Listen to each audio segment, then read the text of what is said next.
r/AskReddit. What is the most disturbing thing your kid has said when talking about their imaginary friend?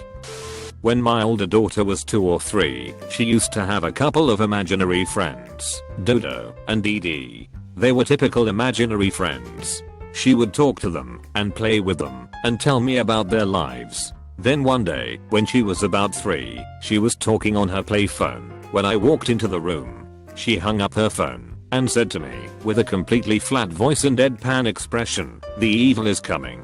It scared the shit out of me. She seriously had an imaginary friend named the Evil.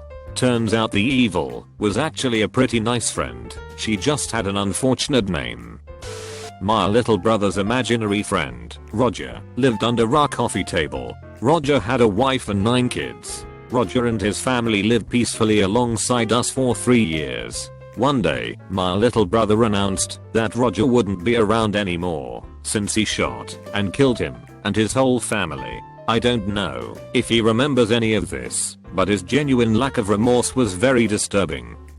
An exchange between one of the students, 5 years old, in my student teaching placement and myself. Me, what do you want to write about? Jack. Me, oh. Who's Jack? He's my invisible friend. Me, oh, okay, tell me something about Jack. He's dead. My little brother used to talk about a woman who would visit his room at night. He said she wore a red dress, that her name was Franny, and that she would sing to him, and that she floats. Well, I actually had a relative who died years before he was born named Fanny, and her favorite color was red, and I think she was buried in a red dress. When we showed him a picture of her, he said that was who was visiting him. He also said a man named Jacob who dressed like a lumberjack slept in my bed. Not an imaginary friend, but this was back in the 80s when my daughter was 3. We were watching MTV. Back then it was cool and played back-to-back videos. The Bangles Walk Like an Egyptian came on and my daughter just stood there staring at it. When the video was done, she turned to me and said, "We didn't sing or dress that way back then." Slightly amused, I laughed and asked her to sing for me the way the Egyptians sang back then. She proceeded to sing a strange tune in a haunting melody that sent chills down our spine. Later she drew a picture of her dress, and I started crying. It was too ancient and intricate to be bullshit. When I was about 4, I had an imaginary friend named Bomber. I remember pretty well that he wore a purple turban and had darker skin. I made my mom set a place for him at the dinner table and scooched to the edge of my bed every night to make room for him for months. For my dad's birthday that summer, my parents had a party. We had a small pool, and by this point I was allowed to be in the shallow end with my water wings if an adult was watching me. With the adults all distracted, though, I decided to break the rules and go in without my wings or supervision. Someone noticed me underwater pretty soon after, head under bud, my legs kicking toward the edge. My dad jumped in, fully clothed, and pulled me out. Fuss ensued. When it was clear I was alright, the first thing I said to my mom was Bomber told me to just keep kicking. That I'd make it to the edge if I just kept kicking. The next day, when my mom was setting the table, I stopped her when I saw her set Bomber's place. He was gone, and I guess I stopped speaking of him after that. TL. Doctor, my imaginary friend saved my life then dipped out. Talking to a 6-year-old boy in my placement classroom. Boy's working on his schoolwork and talking to something/someone that is by his side, but there's nothing there asterisk. Boy, stop it, I'm trying to do work. Me, what's going on? Says in a deep, dark, forceful whisper. Boy, I've been having these fantasies for 15 years, and I'm sick of it. I had lots of imaginary friends when I moved to a new country. Since I didn't at all have any real friends, I made up friends. But just like me, they were afraid of being rejected and laughed at. I had this vision that all the people that were mean to us will go to hell and burn. My grandmom had no idea of these friends. Once when we were sitting, eating dinner, my parents were out somewhere. I said something along the lines of, "Hey, are you not hungry? Eat now." Mind you, I was also staring at an empty chair. My grandmom looked at me weirdly thinking I was talking to her, but before she managed to ask me anything I spoke again. "Eat up, Thomas. They might be laughing now, but they won't be laughing once they're all on fire." and I resumed eating. Oh, the look on my grandmom's face.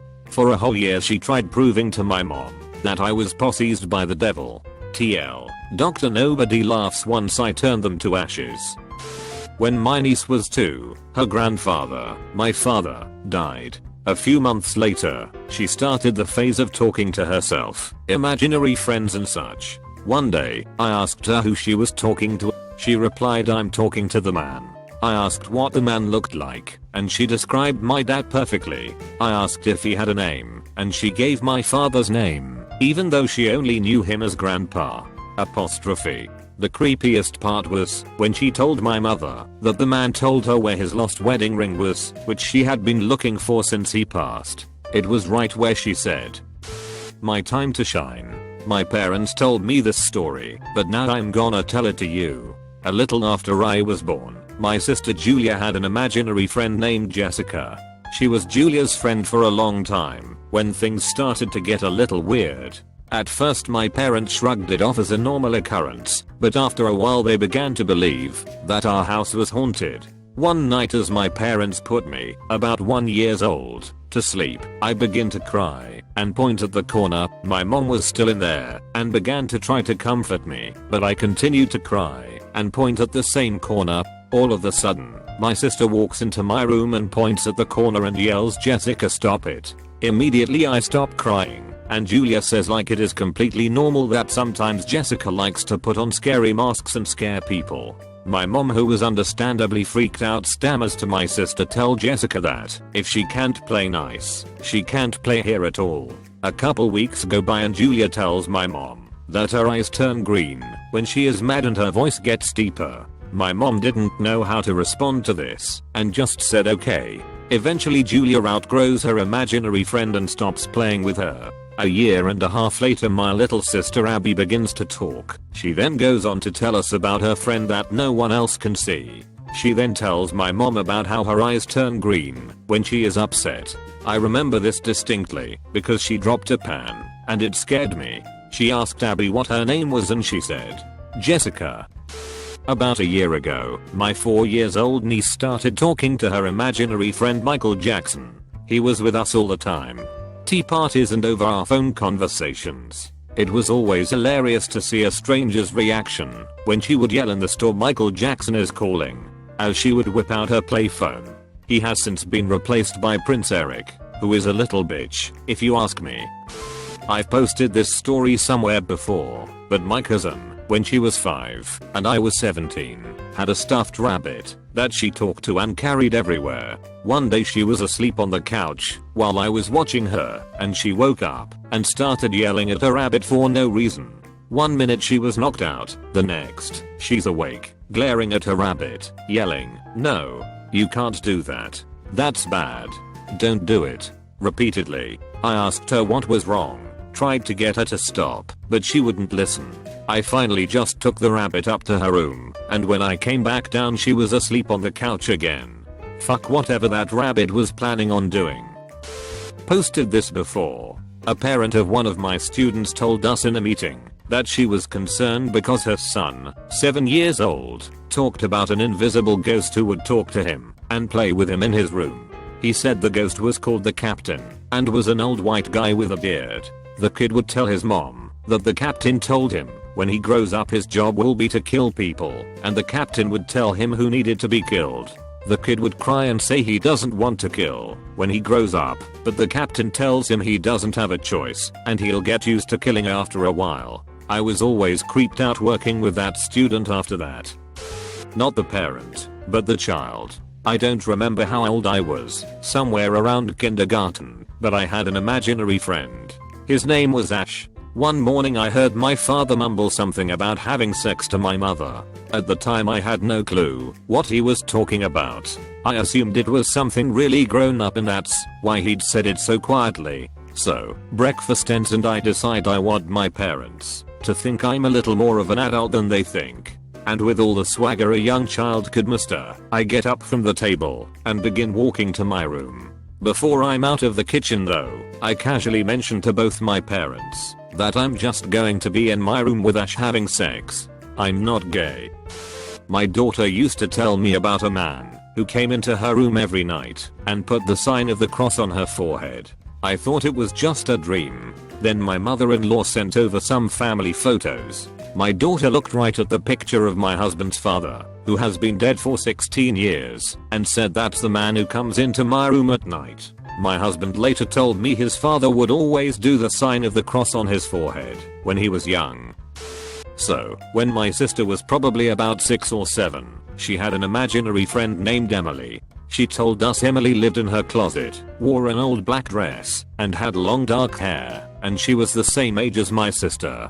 My sister played with Emily constantly. My parents started noticing my sister acting weird, just sitting in the middle of her room whispering to Emily quite a bit, and acting a lot more distant towards them. I remember a very specific day, my brother was walking by her room and my sister was sitting in the middle of her room. But she turned around and hissed at him.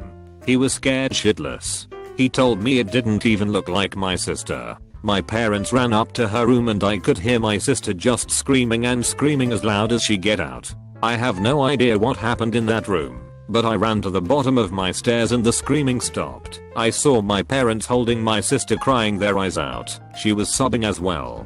I've asked her about it today. She's 24 now. She told me that Emily used to tell her to do horrible things to herself. She actually used to wake up on the roof and not remember how she got there. I'm not kidding. Apparently Emily absolutely hated my parents, so she turned my sister against them. She hates talking about it, so I never brought up that specific night. This all happened at my old house. When we moved into a different house, Emily was gone.